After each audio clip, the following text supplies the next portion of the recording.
In this video we'll do a worked example with nature of roots, and so it starts by saying show that the roots of x squared plus kx plus 2x equals minus k are real for all real values of k.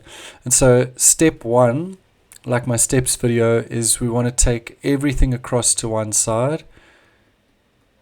So there's step one done. Step two, we always want to group any x squared terms. There's no others, so I'm just going to put a 1 there for your sake. Group the x terms, and I just take out a x and I write whatever's left.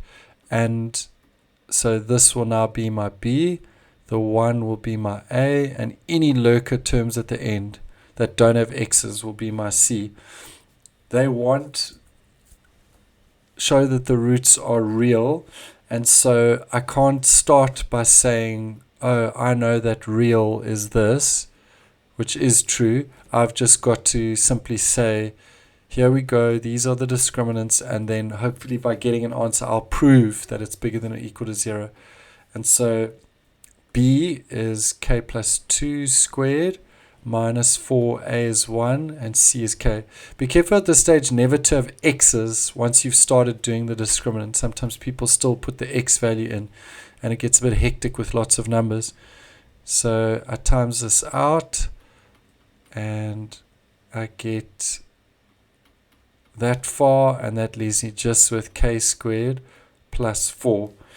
Now how does that help me know that the roots are real, that they're bigger than 0?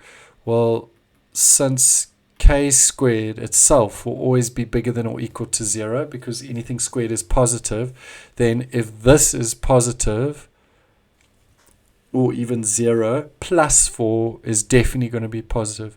Therefore, this will definitely be positive. I won't say or equal to 0 this time, because if k squared was, as its smallest, 0, I'll still have 0 plus 4 is 4. So I'll always end up with a positive number.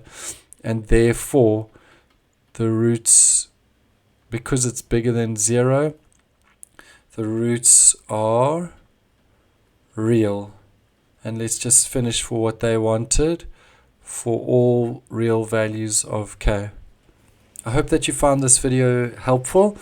If you did, please like it, subscribe to our channel, and share it with your friends. Thanks.